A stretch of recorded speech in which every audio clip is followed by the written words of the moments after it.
બીજી siren વાગ્યેથી blackout પૂર્ણ થયેલ છે તેમ સમજવું. આપશ્રીના રહેણાંક મકાન, ઘર મકાન, દુકાન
સમગ્ર શહેરમાં આપણે બ્લેકઆઉટ પ્રોગ્રામમાં પાર્ટિસિપેટ કરી રહ્યા છીએ અને વિભાગો પણ આમાં સાથ સહકાર આપી રહ્યા છે. તમે જોઈ શકો છો કે shops and establishment, commercial places અને સામાન્ય જનતા પણ આ કાર્યક્રમમાં સ્વયંભૂ રીતે ભાગ લઈ રહ્યા છે.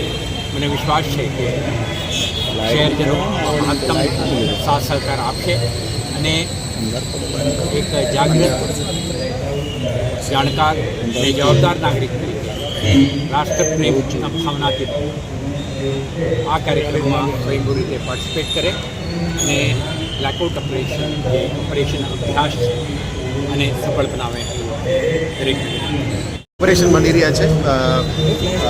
વડોદરાના જાહેર જનતાને અમે અપીલ કર્યા હતા. સવારથી જ જે સિવિલ ડિફેન્સની મોકડ્રીલની તૈયારીઓ કરી હતી. ખૂબ સુંદર તૈયારીઓ જિલ્લા વહીવટીતંત્ર, સિટી પોલીસ અને મ્યુનિસિપલ કોર્પોરેશન તરફથી પણ કરવામાં આવ્યું છે.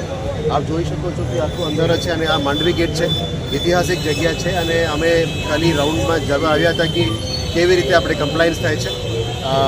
99% કમ્પ્લાયન્સ જોવા મળ્યું છે. એ બહુ સારી બાબત છે કે નાગરિકો પોતે આપણા દેશની હિત માટે આપણે મોડ્યુલમાં કોઓપરેટ કરીએ છીએ. એવું સંજોગો ના બને એવું પ્રાર્થના કરીએ. પણ આટલા દિવસો પછી, આટલા વર્ષો પછી આવું સારું આયોજન થયું છે અને વડોદરા નાગરિકને અમે આભાર માનીએ છીએ, મીડિયાના મિત્રોને આભાર માનીએ છીએ કે આ બહુ સારી કમ્પ્લાયન્સ કહેવાય. અમુક લોકો બે ત્રણ લોકોને કદાચ માહિતી ના મળ્યું હોય, પણ અમે અપીલ કરી હતી અને પૂરું એ લોકો સહયોગ આપી રહ્યા છે.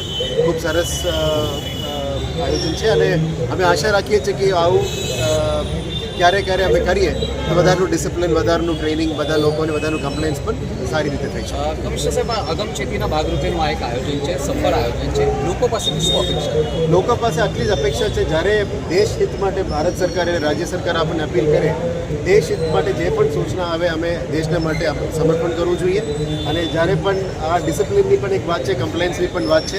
એટલે નાગરિક જાતે કેટલા દેશ માટે અર્પણ કરી શકે આનો એક દાખલો છે. આપ જોઈ શકો છો કે બહુ સરસ રીતે કરી રહ્યા છે. એટલે નાગરિકોને પણ આભાર માનીએ છીએ. વડોદરાની નાગરિક બહુ સારા છે અને આપણે કેટેગરી 1 સિટીનું કમ્પ્લાયન્સ જેટલા પણ સવારથી આપ જોઈ શકો છો મોકડ્રીલમાં પૂરું સહયોગ આપી રહ્યા છે. કયા પ્રકારની તકેદારી જનતાએ રાખવી જોઈએ? કદાચ જો આ એર સ્ટ્રાઇક થાય અથવા તો યુદ્ધ થાય અથવા તો કોઈ પણ જાતનો હુમલો થાય તો જનતાએ કયા પ્રકારની તકેદારી રાખવી જોઈએ, સાવચેતી રાખવી જોઈએ? શું કહેવા માંગશો? જનતા સૌથી પહેલાં આપ જોઈ શકો છો કે બ્લેકઆઉટ માને તમારા ઘરની અંદરની લાઇટ સ્વિચ ઓફ કરવી, કોઈ પણ પ્રકાશ બહાર ના આવી એટલે પડદા બંધ કરવી અથવા ન્યૂઝપેપરથી ટાળી લેવાનું, જેથી કરીને કોઈ પણ વિમાન ઉપરથી ઉડે, otherwise radar targeted infrared device track કરે તો લાઇટ બેઝ હોય છે અને થર્મલ સિગ્નેચર બેઝિસમાં હોય છે. આનાથી જ થર્મલ ઇમેજિંગ ફેલ થઈ જાય, જેથી કરીને તમને ટાર્ગેટ સુધી ના આવી શકે. એટલે જનતાને ફરી અપીલ છે કે આવું ક્યારે પણ ઘટના બને ત્યારે કમ્પ્લીટ બ્લેકઆઉટનું કોઓપરેશન સરકાર સાયરન વગાડે ત્યારે કરી જવાનું છે, જેથી કરીને અમે કોઈ પણ ડિફેન્સિવ સિસ્ટમ જાલી થઈ શકે. આની અંદર 100% કમ્પ્લાયન્સ આવે. લગભગ 19 જિલ્લાઓમાં આ બ્લેકઆઉટ છે. તો આપ શું કે તેવું 19 જિલ્લાઓ અને રાજ્ય- અલગ અલગ ઝોન વાઇઝ છે રાજ્ય ખાસ સર- કરીને અમદાવાદમાં પણ અલગ ઝોન છે અહીં પણ અલગ ઝોન છે રાજ્ય સરકારની સૂચના પ્રમાણે કેટેગરી 1, કેટેગરી 2, કેટેગરી 3 છે. આમાં કેટેગરી 1માં જે 3 જિલ્લાઓ છે એની અંદર વડોદરા સૌથી વધારે સંવેદનશીલ અને સેન્સિટિવ ક્રિટિકલ ઇન્ફ્રાસ્ટ્રક્ચરના કારણે છે. એટલે સારી રીતે આયોજન કરવામાં આવ્યું છે. સિટી પોલીસની બંદોબસ્ત આપ જોઈ શકો છો. કોર્પોરેશનના વ્હીકલ્સ અને એમરજન્સી એમ્બ્યુલન્સીસ પણ આપણે જોવા મળ્યું છે આજે ઓર્બિસ મોલમાં. અને અમે આશા રાખીએ છીએ કે જિલ્લા વહીવટીતંત્ર જે જિલ્લા કલેક્ટરશ્રી છે, સિવિલ ડિફેન્સ કંટ્રોલર છે, એમના ટીમ મારફતે જે આયોજન કરવામાં આવ્યું સુંદર આયોજન છે.